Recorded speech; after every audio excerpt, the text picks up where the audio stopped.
don't know Professor Juan Tobar, as everyone knows, he was the head of the department of La Paz Hospital in Madrid. It's impossible to say something about the incountable number of chapter, book, and publication he made, but I have to insist about the fact he is a real father for us of the pediatric surgical research for years, for decades, and also is currently traveling all over the world to teach about this topic of research. And that was the main topic for us during this Congress. One accepted to present François Laborde, and also he accepted at the last moment to give us a wonderful conference, because I had an occasion to hear this wonderful conference in Paris, facing the French Academy of Surgery, for us about pediatric surgical research. With one, and we thank you very, very much for your kindness to accept at the last moment to teach us in terms of research. Thank you.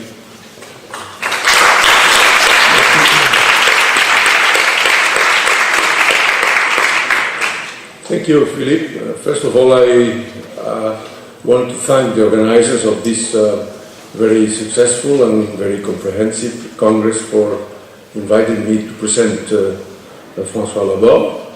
And by this time you are probably wondering, what is this retired, mainly maximally invasive surgeon on the lectern? And I will explain you why I'm here.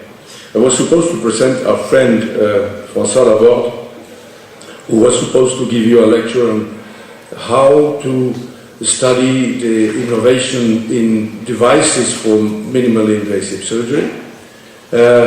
He has been a very successful cardiothoracic surgeon who was working for some time at one of the centers at l'Hôpital de la Porte de Choisy in Paris, which was an important center for cardiothoracic surgery, and then established definitely at the Institut Mutualiste Montsouris, où a certain number of people work in Paris, and there he has had a very successful practice in this specialty. But also he, at the university as a professor of surgery, and also as a responsible for teaching of minimally invasive techniques and telesurgery in different environments, including the armed forces and other things like that.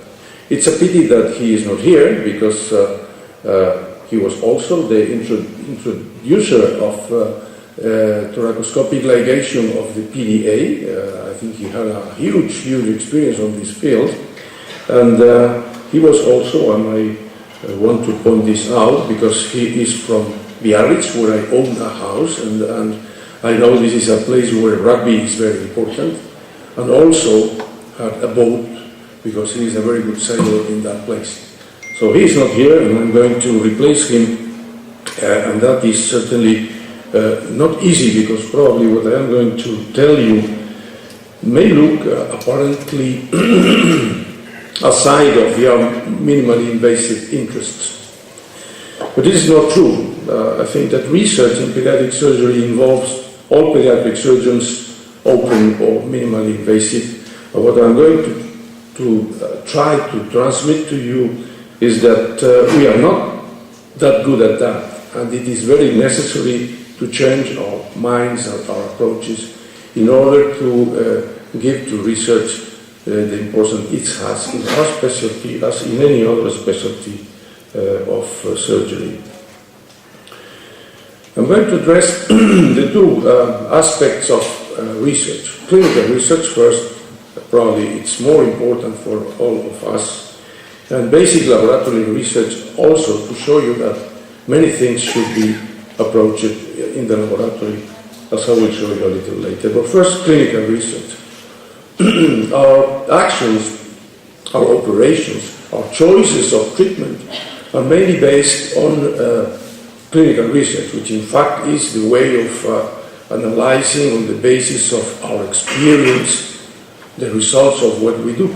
And there are many ways of doing that, but in fact for the majority of our operations or for the majority of our acts, we have been always acting on the basis of observations of our past. And this is a biased way of looking at the things. If I am only doing a Swenson technique, well, I publish on that and I say that this is very good. But people doing Duhamel technique publish at the same time their results and can also be very good. And there is no way of really objectively defining which is best for the patient. And that's what we have been doing and we are still doing all the time. You have seen that in this Congress. Many people have presented different approaches that are based on personal observations or the history of we have done in one or other service. And this is a not very objective way of doing that. Fortunately, well, this has been the same for all other medical specialties, but in the last 25 or 30 years, there is a progressive trend that becomes invasive to change the approach to this clinical research. And we are going more into more objective things. Let's say in oncology, this has been very clear, establishing protocols that are practiced by several institutions or including several countries have been able to put together a large number of patients and to judge of the benefits of this or this other treatment. Randomized controlled trials are the way of defining in a relatively short period of time which is better for this particular disease or for this particular operation. Unfortunately, as you will see, this is not that easy in our specialty and in other specialties, but particularly in ours. I've taken some time to show you the articles that were published in the main 3 pediatric surgical journals on research. And you see here that, in fact, this is the Journal of Pediatric Surgery from in this decade from since 2002 to 2012. And you see that only about 20% or a little less of the articles published in the journal were research articles. But if you look at the clinical research articles, that randomized controlled trials, meta-analysis, you see that the proportion is really very small. And if you look at the European Journal of Pediatric Surgery, you can see that more or less we have the same thing. Out of 100 and something articles relating to research, only a few proportion are scientifically approached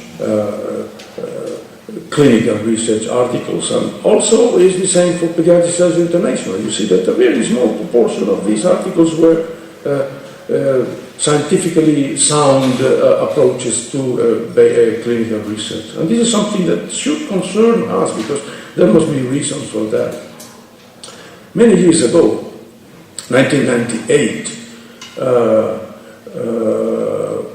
Valeria Varandini, who is currently in Milan, as you know, was working with Agostino Piero and Lucy Spitz in Great Ormond Street, and they decided to assess how many of our operations are based on evidence-based arguments. And you see that according to what they did, only 26% of our operations are based on randomized controlled trials. And basically, the vast majority of what we do, operations, were based on what we call eminence-based decisions. That means that they're based on the analysis of follow-up studies or retrospective case studies, as all of you have done or are still doing all the time.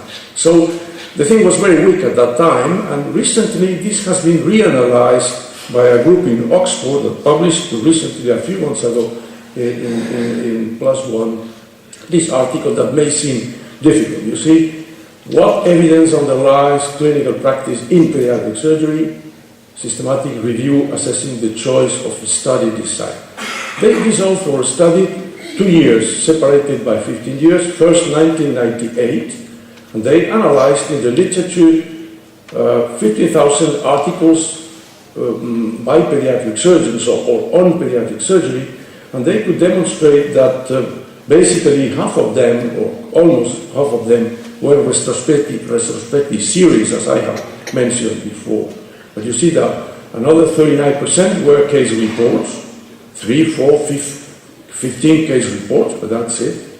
And then there are small numbers of K-control studies, a very small number of randomized control studies, 2%, and some prospective cohorts that are better as an evidence, and some long-term follow-up, and a very small number of systematic reviews. And you may think that in the ensuing 15 years things have changed very much, but in fact you see that in their analysis in 2013, you see here, the number of pediatric articles was much more important, 3 times more or 2.5 times more, but you see that again 50% of these articles were retrospective series. The proportion of case reports didn't change, and the only thing that changed substantially is a certain number, a growing number of systematic review, which is a quite good evidence that it's a very small number of articles, and that didn't change very much. So, if you want my opinion, we are not very good at clinical investigation. And that explains why a group doing only colonic interposition for esophageal replacement thinks that this is very good, but the group that is doing gastric pull-up believes that this is the best way of doing that, and the only a few people that are doing jejunal interposition thinks that this is very good, because no one is comparing with objective methods the different techniques, and it is certainly difficult to do that. Why is that in our specialty? In our specialty, this is worse than in other specialties. That is mainly because we treat a large spectrum of conditions. It's true that we are the real general surgery. We have everything, the thorax, the abdomen, urology, the tumors, and whatever. And obviously, it's very difficult to act on a so large spectrum of conditions. The larger spectrum is accompanied necessarily by the small size of the series. So it's very difficult. Well, among you, I'm sure that not many people have more than 10 esophageal anesthesias a year in their hospital. And obviously they are treated by 5 or 6 doctors. That means that the series are always small, and that ends up with multiple learning curves with a small number of cases. And even worse, we have to assess our results many years later. Let's say continence, or it's not a question of survival or not survival, it's a question of quality of life, of many things that are only known many years later. And also we are, and this is very good, continuous innovators.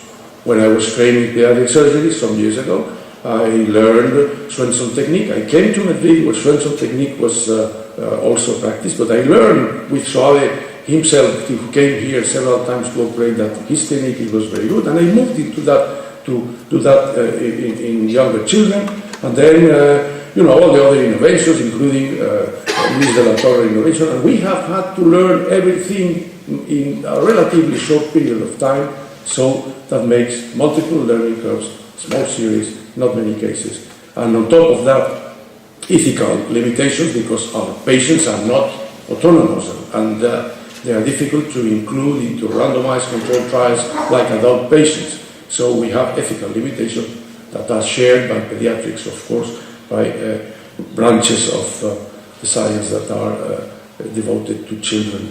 So clinical research is very imperfect in our specialty, and we have to do something about that.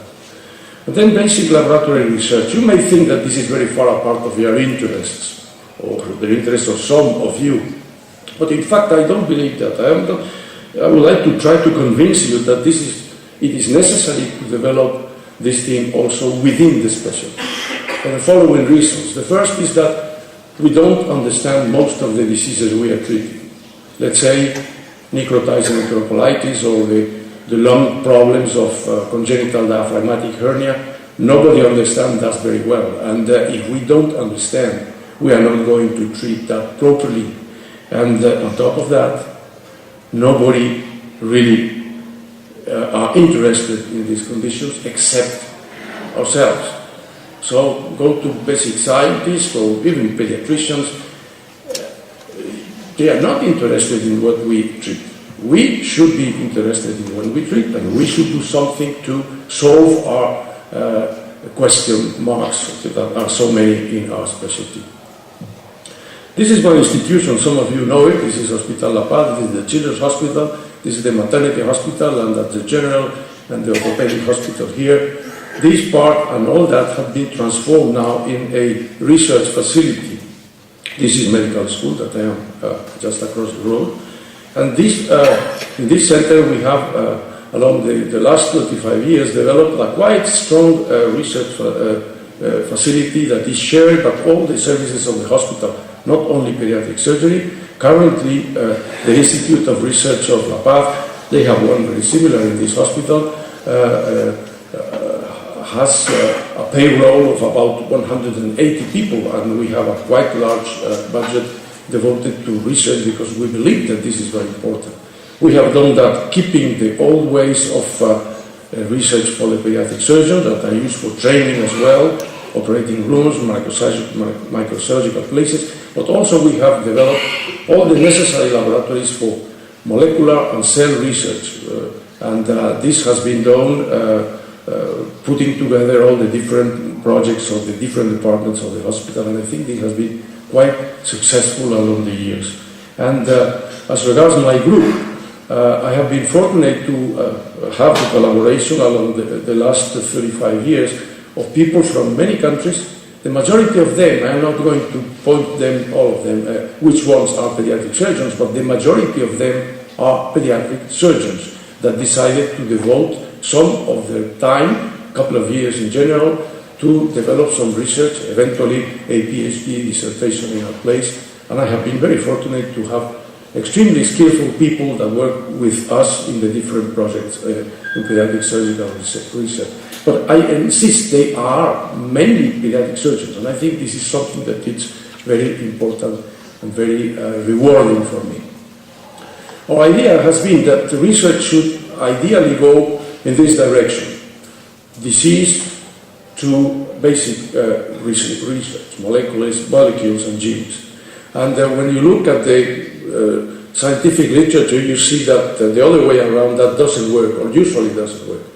Many of our malformations are present in the basic studies of basic scientists, but they are not interested in that. And they don't develop the whole thing. And I think that we have to go from the disease to the molecules and not the other way around. And I am trying to illustrate that with one of the paradigms of pediatric surgery, that as our research on esophageal atresia in the last 35 years. We have also worked, as some of you know, very much in the mechanism of gastroesophageal reflux, in the way of understanding why that happens and so on. We have devoted a lot of work to congenital diaphragmatic hernia and also to small bowel transplantation. But in fact, I'm going to summarize only our experience, our studies on the esophageal atresia that you know very well, and of which we have a lot of experience. You see, these are the data from 1998. We have now about 600 and something cases, and we have studied that we have a lot of interest in the origin of this malformation. And for that, we have used a model that we created ourselves. It's not true, but it was in the basic science, in the basic toxicology science, because when adriamycin was studied as a cancer agent, they described that rats treated with that had pups with esophageal atresia and other malformations, but nobody gave attention to that until our friend Juan Diez Pardo, who was the one with Dr. Chi, the Chinese fellow that was working with us at that moment, retested this thing and described this magnificent model that allows to reproduce the malformation. You see, this is a neonatal rat dissected from behind. You see here the upper pouch of the esophageal atresia, the trachea, which is much longer than in human individuals, and you see here the tracheoesophageal fistula going into the stomach. The model is identical to the human disease, and the proportion of associated malformations, the same we see in the clinical setting, are demonstrated here. 50% of our cases had esophageal atresia, but many other malformations were present, as in the Vactor association. These are sections of normal rat fetus at term, and you see here, this is the pharynx and the larynx, and you see at this level, you see already the esophagus and the trachea separated, you see the thyroid here. And if you look at the sections on one of these animals with esophageal atresia, you see the same larynx, and you see how the esophagus disappears progressively at the different levels until disappearing totally. Here you have only the spine, and then you have the trachea, and that's it, until you go down, and here you have the fistula and both lungs on both sides. Exactly the same thing we see in the human individual. And also with Dr. Chi, we described that there were islands of respiratory epithelium in the lining of this esophagus. The same thing we see in a human individual. So we reproduce exactly the malformation. But then we went into some other things. We decided progressively to understand why this happened, how atresia is produced. And then we went into basic studies, and you see here summarized that esophageal atresia is something is wrong in the separation of the trachea and the esophagus, and you see here the foregut from which both of them arise. You see here the notochord, and you see here the posterior part of the foregut in yellow, and you see here the anterior part of the foregut in blue. This will represent the respiratory part, and this the digestive part. And here you have the mesenchyme that surrounds this part that will become the lung with all these canals here.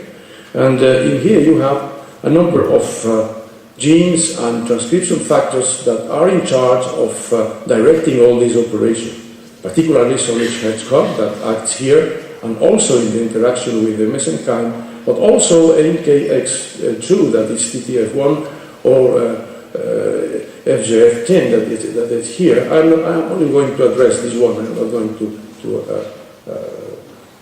tell you all the research we did, but we were interested in this particular thing, and from the beginning we were interested in the action of the notochord in this thing. And the main thing we found was this is the neural tube in an embryo treated with erythromycin and with esophageal atresia, and you see that the notochord is split in the sagittal plane. There is something that is abnormal in the notochord, and the same thing has been found in the mouse model that was developed after that, and we have many reasons to believe that the same thing happens in a human individual. Look at that. This is what we know all from the clinical setting. You see, these are all patients with esophageal atresia, and you see that many of them have more or less important anomalies of the spine, wedge vertebra, split vertebra, very distorted spine, as you see here, together with some malformations of the limbs that you know well. Well, here I show you a normal rat fetus at term to show you how we have imaged the spine, and you see in red is the bone, in blue is the cartilage, and you see the limbs in here. And you see that 100% of animals with esophageal atresia have either wedge or split bodies, the same thing we see in human individuals. And also some of the malformations of the limbs recall what we see in the clinical setting. The same thing for I'm not going to go into the detail on that, the heart malformations and the great vessel malformations. I'm just going to show you some of the great vessel malformations that are typical or typically found in cases of esophageal atresia. You see that mainly the coarctation of the aorta, right aortic arch, aberrant right subclavian artery, and so on. And I'm not going to show you the heart because it's more complicated, but look at that in these animals that, sorry, by the way, had often absence of thymus. You see aberrant right subclavian artery, you see this one passing behind the trachea, double aortic arches or right aortic arches, the same way we see in human individuals. So we're probably dealing with the same mechanism of anomaly. Then looking more directly into the respiratory tract, with Sandra Monteadonico from Chile, who was working at that time in our lab, we analyzed in 415 cases of esophageal atresia, we analyzed the respiratory tract malformations, and we found them in 6% that were in fact not often detected in the survivors, but were found in a sizable proportion, 13% of those who came to autopsy. So that proves that probably they are much more frequent than we think. And that makes sense because certainly some of them were very relevant, but others are less relevant. Right pulmonary hypoplasia, left single lobe lung, esophageal lung in very rare cases, of the right tracheal, big bronchus that you see in a number of cases with esophageal atresia. So it's not that strange, and we went into the lab to see why this happened and how this happened. This is a tracheobronchial and lung block from a 13-day-old normal fetus rat, and you see that put into culture, this thing branches and branches until 72 hours later when you see almost a lung that is formed in here. Well, when we treat these individuals with esophageal with adriamycin, we have this interesting shape. You see the fistula in between both bronchi that you see here, and you see how branching proceeds in the same way, but the end result is not as brilliant as in the normal individual. So less branching, and in those animals that were treated with adriamycin and didn't have esophageal atresia, you see that the bifurcation, the carina, is totally different, and also you see that the branching is scarce as in individuals with esophageal atresia. So we moved into looking at what happens with the number of terminal buds. That is a way of knowing how much branching we have had, and you see that along these days, 0 and 72 hours of culture, you see how in comparison with controls, both groups treated with adriamycin had at least 50% less branching than the other animals. So that means that probably we are into a problem with development of the lung.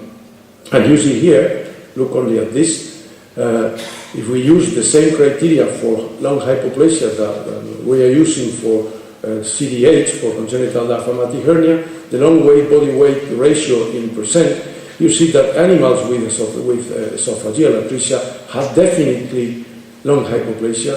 Of course, not the same lung hypoplasia as CDH animals, that will be probably here, but some sizable and statistically significant lung hypoplasia that is also illustrated by the radial alveolar count, that it's a way of measuring the branching of the airway. You see that both groups treated with adriamycin had less branching than the control animals. In other words, we have some degree of lung hypoplasia. And then we went, and I finished with that, into trying to understand why this happened. And then I recall you that this is the epithelium, and this is the mesenchyme, and you see this is sonic hedgehog is expressed in the tips of the epithelium, while patch, the receptor here, is expressed in the mesenchyme. And you see here that sonic hedgehog acting on patch unchains smooth, that unchains the production of the GLP proteins, and these act on other things that are in charge of developing the lung. And so with Dr. Fragoso from Porto, who spent a long time with us for her very good PhD dissertation, demonstrated, I'm not going to show you all those things, that at the embryonic, pseudoglandular, canalicular, and saccular stages, successive stages of development of the lung, sonic hedgehog was changed in these fetuses treated with adiamycin and having esophageal atresia. You see here, this is significantly smaller than in control individuals, and you see that along the gestation, this reverses, and at the end, there is some probably compensation by overexpression of sonic hedgehog trying to regain the control of the development of the lung. This is probably relevant also for understanding how that happens in the human situation. And I think the only way of studying that is through laboratory effects. I conclude first on the clinical research. I want to point out that solid clinical research in pediatric surgery will only be possible if we put together our strengths, if we collaborate between or among several hospitals and probably among several countries in order to produce large numbers of patients to judge in a relatively short period of time of the benefits or setbacks of the treatments or the ways we are treating our patients. And obviously, prospective studies are the only way of advancing in that. And I urge you to collaborate with other people in order to put together our strengths and work synchronously with other people. And as regards basic laboratory research, should be encouraged. That doesn't mean that you all should go into that. But remember, no one will be interested in our conditions unless we take in charge this investigation. That doesn't mean that we cannot collaborate. We may motivate other researchers. We have to communicate our interest to basic scientists in order to motivate them. But if we don't do that, in 20 years' time, we will be still guessing why necrotizing enterocolitis happens, or what's the mechanism of the pill in gastroschisis and so on. We have to be involved in basic science, and those of you who have the material or the necessary arrangement, you should go into that, and you should try to motivate young people to spend some time doing basic research, because I think it's the only way of advancing in our specialty. And again, I want to thank you, Philippe. I know that this is probably a little different from what you expected from François Laborde, but I hope that I will have given you a view of what is basic research in clinical and basic research in our specialty. Thank you very much.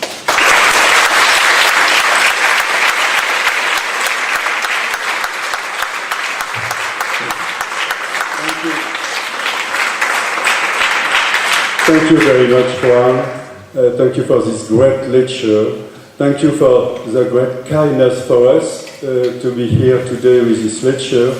And I would like to remember you are the very founder of the first European society, the European Association for Pediatric Surgery, and it's a great honor for us. And may I ask a standing ovation for Professor Thomas. Thank you.